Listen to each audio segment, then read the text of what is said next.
Viva! Boa tarde, Angola! Boa tarde, mundo! Mais uma vez em direito hoje para um tema muito importante para nossas vidas conjugal. Como sempre, estou acompanhada com o nosso querido pastor Augusto Feijó. Glórias a Deus. Seja bem-vindo mais uma vez, pastor Augusto Feijó. Muito obrigado e Deus abençoe. Amém, amém. Vamos continuar com o nosso programa hoje, falar sobre a importância do casamento. Pois muita gente não sabe, no capítulo 2, versículo 22. Onde a Bíblia nos diz que, portanto, deixará o homem a seu pai e sua mãe, unir-se-á a sua mulher. É uma passagem bastante conhecida, não é? Sobre os casais, porque fizemos menção todo o tempo nas nossas igrejas quando se trata de relacionamento. Vamos orar com o nosso querido pastor Augusto Feijó. Graças a Deus, você que nos acompanha, um minuto de oração. Oremos ao Senhor. Pai, graças te rendemos pelo teu amor, por tua graça, pelo teu favor imerecido em nossas vidas. Obrigado pelo teu Filho Jesus Cristo que se entregou por nós na cruz, dando-nos acesso à redenção eterna e nos fazendo filhos de Deus. Obrigado porque somos teus filhos e estamos no plano da salvação, reconciliando consigo o mundo. Muito obrigado, nosso Deus, nos dê graça neste momento, em nome de Jesus, e toca em todos os quantos nos estão a acompanhar, em nome de Jesus. Amém. Amém, é uma bênção. Vamos convidar os nossos amigos por alguns minutos. Vamos convidar os nossos amigos. Glórias a Deus. Para dizer que nós, como disse no princípio, vamos falar sobre a importância do casamento. Eu gostava de começar com o nosso querido reverendo e pastor Augusto Feijó com uma pergunta muito importante para quem estiver no outro lado a nos assistir. Afinal, qual é a importância que tem o casamento a nível da pessoa do nosso Deus? Glórias a Deus. Paz do Senhor, você que nos acompanha. E falar de casamento é falar de um dos assuntos tanto quanto muito importante da história da humanidade. O casamento, civilmente e também espiritualmente falando, é a união, de fato, a união entre um homem e uma mulher, unido no laço do matrimônio, unido para formar uma família. E este vínculo pode ser civil como também espiritual. Espiritual primeiro por quê? Porque é a ordenância do Criador quando ele cria o ser humano. Ao criar todos os seres, Deus, olhando para o homem, diz a Bíblia que viu que, após Deus ter criado todos os seres, todos os animais de todas as espécies, viu que para o homem não se achava ali uma companheira. E o homem ali, Deus viu que não é bom que o homem estivesse só. Então disse Deus que não é bom que o homem esteja só, far-lhe-ei uma adjuntora, uma parceira, alguém que lhe seja por companheira e que lhe seja idônea. Ali começou a vir as matrizes daquilo que é o casamento. E fez Deus a Eva, o homem, no caso Adão, em um sono profundo. E enquanto ele dormia, Deus fez a primeira cirurgia da face da terra, da história da humanidade, cerrou uma das suas costelas e constituiu a Eva. E fez, a partir de Adão, fez a Eva. E a partir daquele momento em que Deus entrega a Eva para Adão, estava constituindo ali a família, estava constituindo ali o casamento. Quando Deus entrega para a Eva, ou para Adão, a Eva, e para a Eva, o Adão. Quer dizer que a importância das pessoas poderem casar é a ordenança de Deus. Deus primeiro é mesmo uma ordenança. Deus ele quer que nós, ao nos casarmos, cumprimos com a sua ordenança, com a sua vontade. O homem e a mulher não podem viver sem o casamento.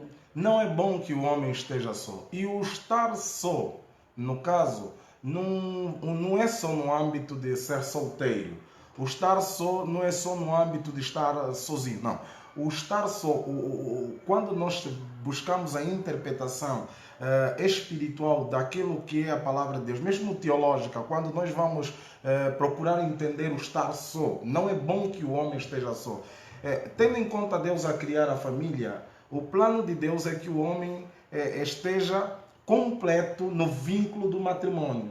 Porque mais tarde Deus vai dizer que venerado seja o matrimônio, consagrado o leito sem mácula. Quer dizer que, oh glória a Deus, a pastora Nela acabou de reforçar-me que em Hebreus o nosso Deus reforça isso através do apóstolo Paulo, quando vai instruir a igreja aos hebreus, que é plano de Deus, é vontade de Deus a constituição do casamento, a constituição do matrimônio. Então, o estar só, às vezes há pessoas que estão com uma mulher, mas pelo facto de não se unirem em laço de matrimônio, eles estão só por uma questão de uma união conjugal, uma união fora do casamento, não cumpre o propósito de Deus.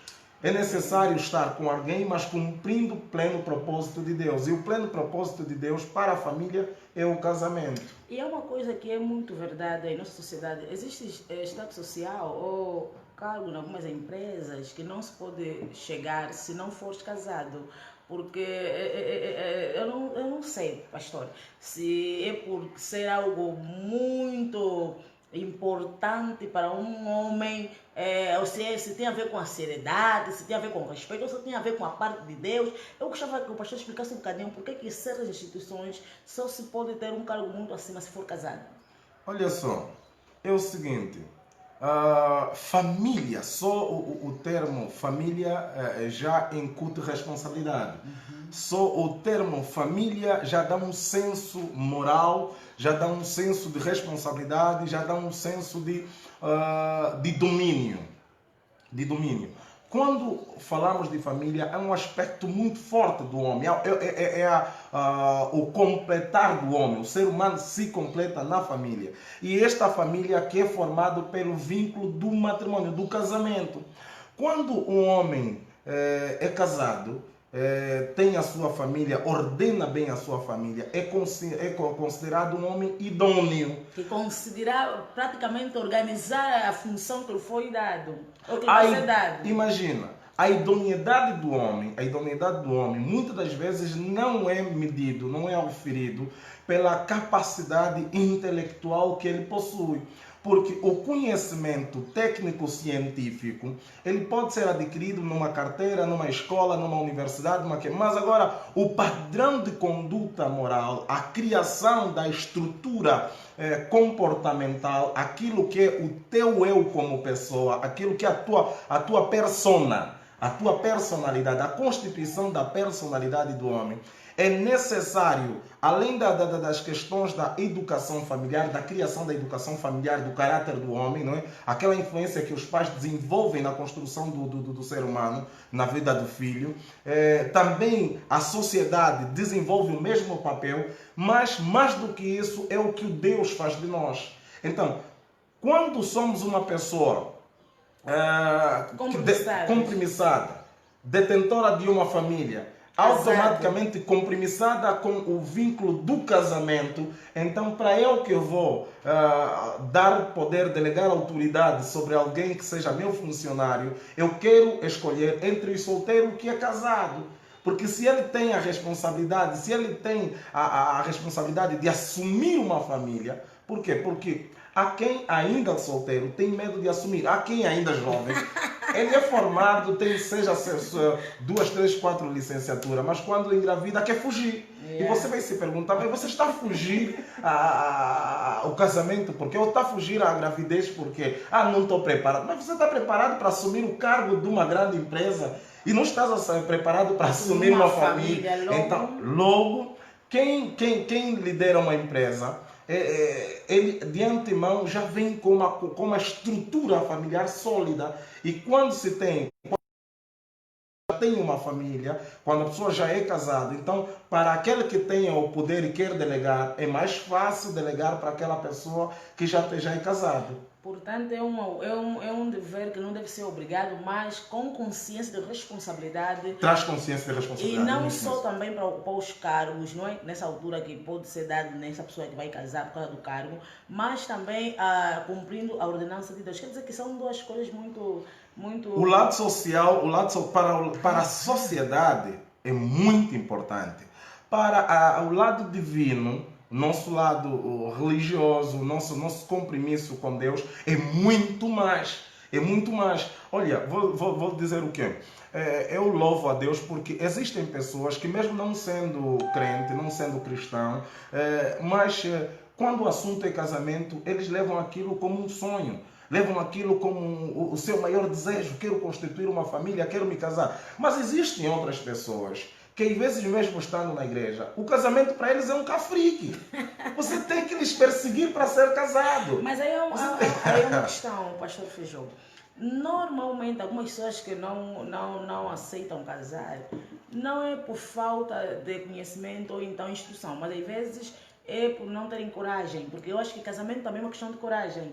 Existem pessoas que têm até possibilidade de casar, mesmo estando numa religião, podemos ser considerada ou igreja, mas não casam por falta de, como disse anteriormente, coragem. Porque para casar é preciso ter coragem, porque algumas pessoas têm a noção ou têm a ideologia que casamento é se compromissar demais, casamento é se amarrar, casamento é muito problema, casamento não se pode fazer sem dinheiro, casamento é preciso ter muitas condições, é preciso ter casa, é preciso ter uma aceitação, é preciso ter uma série de componentes que as pessoas têm como ideologia para se casar, mas na verdade as duas coisas que uma pessoa deve pensar antes de casar é que primeiro é para cumprir a ordenança de Deus, segundo é para manter a sua responsabilidade diante da sua família, porque o homem na verdade não foi feito para viver solteiro. Se a Bíblia diz que o homem deixará pai e mãe e unir-se à sua mulher, quer dizer que o homem foi feito para estar num casamento, para estar numa família. Então quer dizer que a importância do homem casar é mesmo para cumprir com a ordenança de Deus e ter a sua família. Criador. Então quem não quer casar não pode sonhar ter família, porque logo sairá dentro dos parâmetros, não é, que é de Deus para casar e não será visto como alguém do bem dentro de uma família. Isso nos leva a esta conclusão que aquelas pessoas, lógico, o mundo hoje caminha nesta direção, mas não é o caminho reto.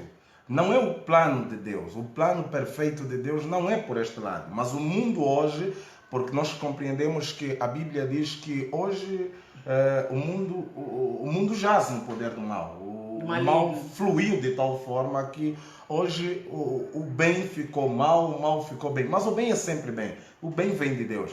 Mas a sociedade hoje inverteu os papéis. Há uma inversão de papéis hoje que, quer dizer, hoje uma pessoa casar, o casamento, o próprio casamento, a sociedade hoje ridiculariza de tal forma o casamento, coloca o casamento numa posição como se tivesse aquela pessoa que se vai casar, ele está aí a se enforcar, ele está aí para sofrer pela toda a vida. Mas não é esse o plano de Deus, não é essa a visão de Deus do casamento. Não, o casamento é a plenitude do homem em família.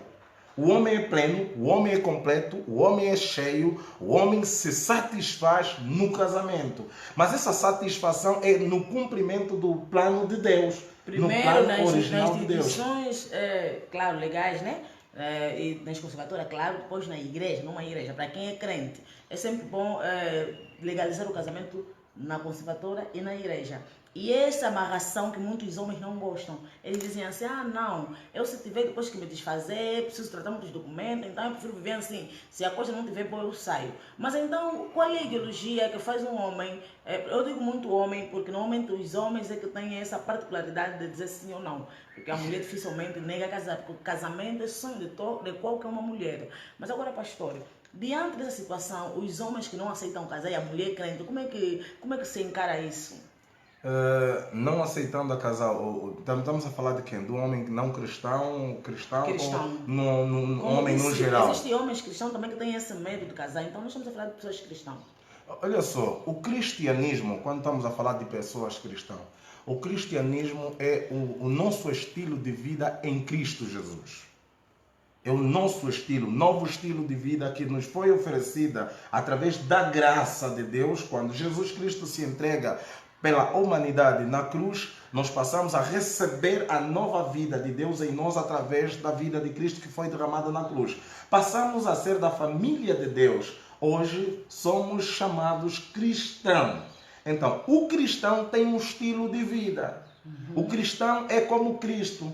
O cristão é igual a Cristo. Estás a ver? Agora, o estilo de vida que Cristo vem nos ensinar é um padrão de vida no lar, é um padrão de vida em família. Quando alguém é homem de Deus, no caso, né, a pergunta que foi levantada,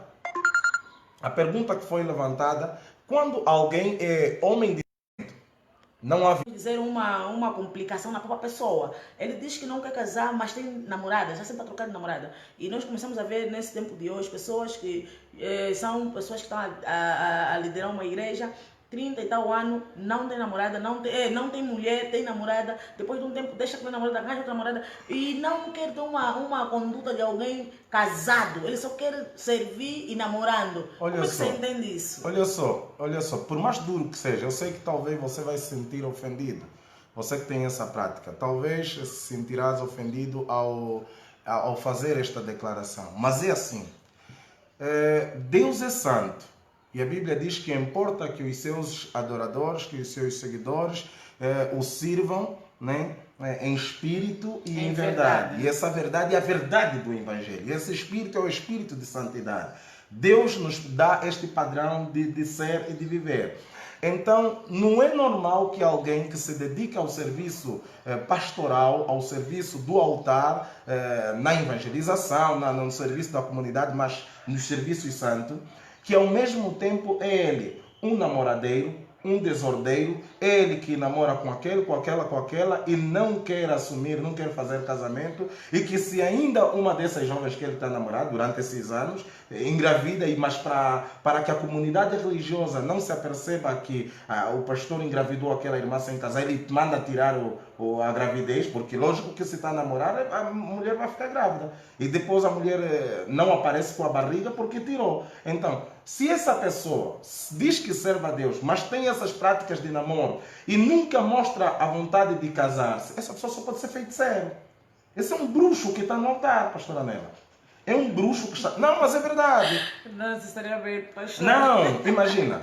O trabalho de Deus é santo. Amém. Há um nível, um padrão de moral. E a Bíblia recomenda em 1 de Pedro 1 que eu sou santo para que vos primadura na santidade. Então é importante que o servo de Deus tem que ser o primeiro a ser sábio. Deus nos dá um padrão, um estilo de vida. Se quer servir, o apóstolo Paulo, quando falava sobre o casamento, a carta aos Coríntios, ele falou que é necessário que aquele que, mesmo em Efésios ele fala, que aquele que almeja o apostolado seja um homem de uma só mulher. Né, que cuida bem da sua família, que eduque bem os seus filhos, que não leva a ira aos filhos e respeita ou padroniza bem a sua casa.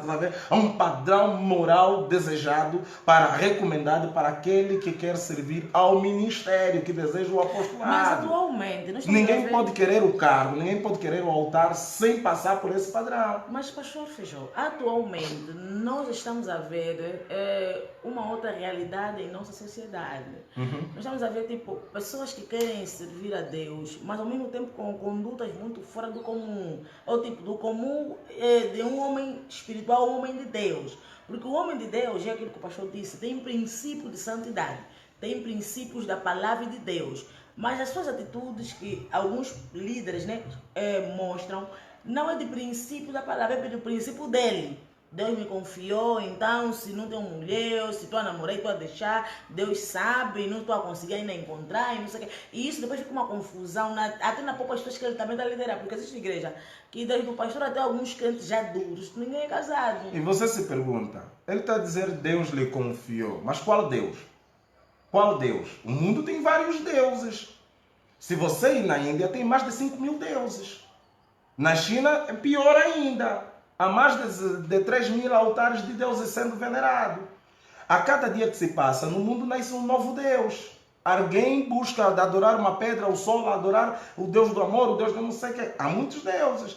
Alguém diz que é servo de Deus e está a praticar a fornicação, o adultério, a poligamia, as práticas sexuais nocivas, etc., a pornografia e etc. E ao mesmo tempo, sobe no altar, faz milagre, realiza sinais. Qual Deus que lhe chamou? Porque o Deus que chamou-nos a nós, a fé cristã, além de ser um Deus de ordem, Ele deu-nos a Bíblia Sagrada como o catálogo da vida humana. O nosso Criador, assim como um construtor, ao fazer um telefone, ao fazer uma televisão, ao fazer uma viatura, ele, depois de fazer a viatura, ele mete o catálogo do carro. Se o condutor, o que vai comprar o carro e vai conduzir, vai ficar com aquele carro 5, 10 anos, para que ele tenha sucesso no uso deste meio, ele tem que aprender, olha, este é o catálogo do teu carro, do carro que você comprou. Este é o catálogo. Se queres ter sucesso, leia o padrão, o catálogo, o quadro de instrução de como fazer o uso disso e terás sucesso na via, na estrada. Existem códigos para como você usar aquilo. A vida humana na Terra, Deus não nos jogou só assim. Ele nos deu a vida aqui na Terra, nos colocou aqui em um padrão de vida. E quando nós nos desviamos, Ele nos deu a sua palavra para nós. Por isso é que existe o plano da redenção, o retorno ao Éden, que é Deus, que é o próprio Deus. Então ele dá a sua palavra para nós termos um estilo de vida, um padrão parecido com a vida do Criador. Agora, não tem como alguém dizer que o Criador o chamou, o comissionou, mas não quer se casar. Não tem como dizer que não, foi Deus, foi o Criador quem me selecionou, mas não segue o padrão de vida, as ordenanças que o Criador estabeleceu na sua sagrada palavra. Não tem como. Como é que você vai dizer que foi Deus quem te chamou? Se você é um adúltero, um fornicador, e então o próprio Criador está dizendo que os adúlteros, os fornicadores, os que não herdarão o reino de céu. Como pode? Fica deturpada a palavra de Deus. Por quê? Porque aí é uma casa de candomblé, não é uma igreja. Se aquele é o líder, então aquilo está bonito como estrutura de igreja, mas por lá dentro, e as práticas que fazem ocultamente, é uma casa de candomblé, de macumba, de que... qualquer nome pode se dar, mas menos de uma igreja, porque a igreja tem um padrão sacro. E Deus é o Senhor. E o casamento é o padrão do homem, de Deus que serve. É verdade. É importante casar e ter a consciência de que casamento não é aquela festa horrorosa, não é, pastor? Opa, a pastora em câmara lenta, ela acabou tirando, jogou as cartas muito sim, porque forte. muitas pessoas não casam porque não têm o dinheiro para fazer aquela festa muito chique, né? Aquela festa que as pessoas entram aí e dizem, uau, e agora tem festas com massagem. Então, pastor, eu acho que casamento, segundo a recomendação de Deus, bem mantendo nas nossas leis normais, né? Não é preciso ter uma grande festa, não é? Olha, eu não sei, para você que nos acompanha, qual é a realidade social e cultural, econômico. Não falo mais espiritual, porque espiritual é o que eu estou a apontar, que estamos aqui a retratar, mas também mesmo os aspectos socioeconômicos do casamento. Como é que a sociedade, ali onde você está, encara o aspecto da cerimônia do casamento? Porque o casamento, sendo uma ordenança, ele transporta uma cerimônia. Ela transporta em si para uma cerimônia. O ato em si, o ato da realização, o ato do casamento como uma realização, aquele ato é uma cerimônia. E essa cerimônia é sempre encarado como uma festa. Sempre encarado como uma festa. Esta festa é mais para a motivação da felicidade dos cônjuges, dos nubentes, daqueles que vão decidir se casar. A festa é nesse âmbito, no âmbito da felicidade dos cônjuges, do que a festa na perspectiva de gastos, de custos, de alimentação, de farra rija, de bebedeira, etc. Não, é mais na perspectiva da felicidade. O casamento, ela deve ser encarada nessa perspectiva e não na perspectiva de uma grande farra. Existem pessoas que, aqui em Angola, por exemplo, falo da realidade aqui em Angola, existem pessoas que dizem assim, e perguntamos a ele, mas vocês estão a viver, estão na igreja há muito tempo, estão a servir, por que não se casam? Por que não se casam? Olha, os irmãos fulano e irmão fulano se casaram, eram do vosso grupo, cantaram convosco no coral, por que vocês também não se casam? E ele diz assim, não me caso porque não tenho condições para me casar, não me caso porque a vida está muito difícil. Mas, meu irmão, a vida vai continuar difícil se você não se casar. Porque se você quer ser abençoado, lógico, você quer ser abençoado, você tem que tomar a decisão. E olha o que a pastora Nela falou no princípio.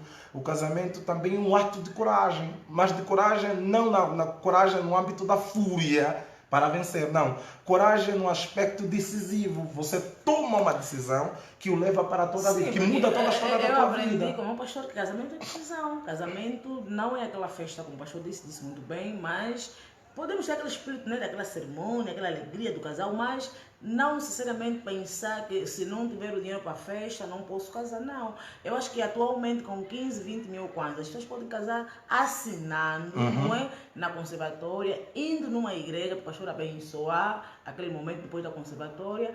E ponto final. Aí o casamento foi concretizado. Até porque quando sair pela rua, ninguém vai perguntar como é que foi o teu casamento. Você está casado? Sim, foi aquela festa grande. Não, ninguém vai perguntar. Desde que você tenha aliança. Toda a gente vai entender que não, o pastor Feijó é casado e a pastora Nela também é casada. Por isso que é importante as pessoas saberem que o casamento não é a festa. O casamento é o ato, não é? Que acontece tanto na conservatória como na igreja. Agora, temos também aquele caso de famílias obrigarem tanto o homem como a mulher a casar por alguma inconveniência de uma gravidez. Como dissemos anteriormente, existem pessoas que namoram às escondidas e depois chega uma altura que vem uma gravidez. Tanto crentes como não crentes, e obrigam a casar. É um pouquinho complicado, é normal, sendo uma vontade de Deus que os homens se casem, ou deve ser também obrigado? Olha só, é necessário que o homem compreenda, você que está ali, quando você entra para uma relação, qual é o teu plano? Você está a entrar numa relação, está a namorar com uma jovem, está a fazer sexo com ela, antes de se casar, o que é que você espera?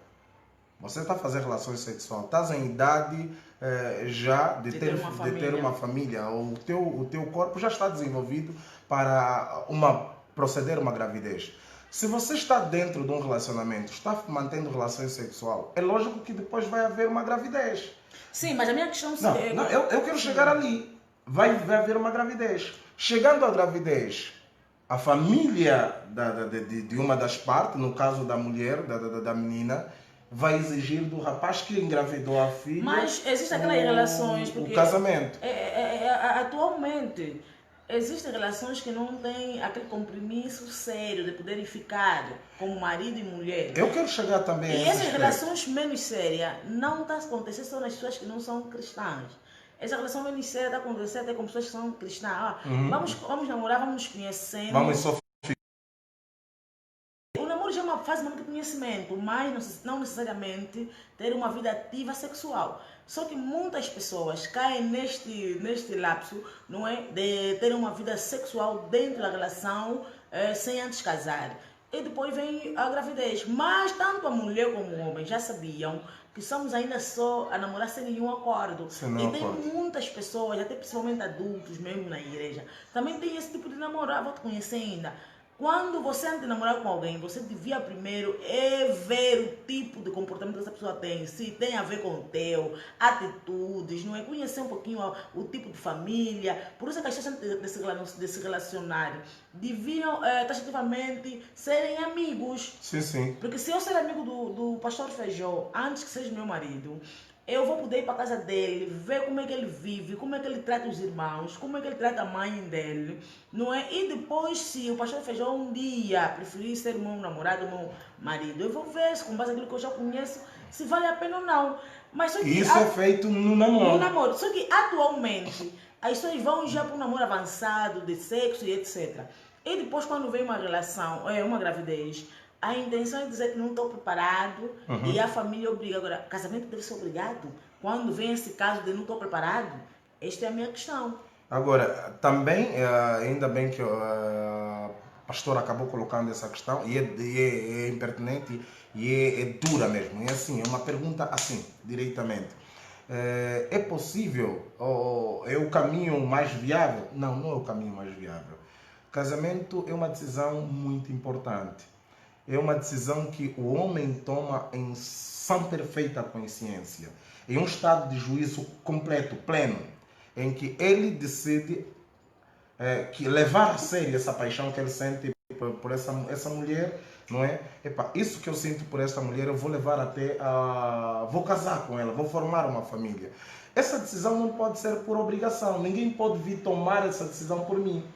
Quando se obriga ao casamento, consequência, como a pessoa entrou na relação por obrigação, as consequências, vai haver choque dentro de casa, não vão se compreender, não vão se entender, e quando não se compreendem, não se entendem, vai haver choque, vai haver muito conflito de identidade, ideias completamente desviadas, porque um tem uma ideia que não casou com a ideia do outro, planos e propósitos que não são conjugados, porque cada um tinha planos e ideias diferentes. Então, esse desvios de planos, de ideias, de projetos, etc., vai fazer com que eles comecem a brigar.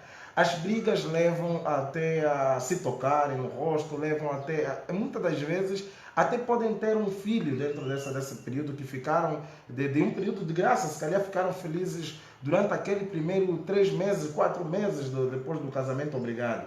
Mas dali para frente começam a vir as brigas e não é saudável manter uma relação dessa natureza. Realmente, ficou claro aqui a importância do casamento, como sabemos e ouvimos muito bem, é importante casar, primeiro para mostrar a tua maturidade, segundo, primeiro para cumprir com a ordenança de Deus, segundo para mostrar a tua maturidade diante dos homens, não é?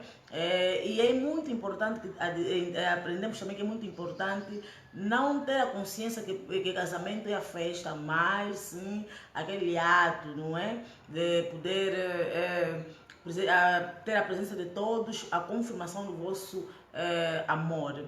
Pastor Feijó, muito obrigado por esses momentos, esses minutos agradáveis que falamos sobre casamento. E eu sei que numa outra ocasião vamos poder continuar a falarmos sobre casamento. Você aprendeu a importância do casamento, então pratique. Que Deus te abençoe. Até sexta-feira. Deus abençoe. Amém.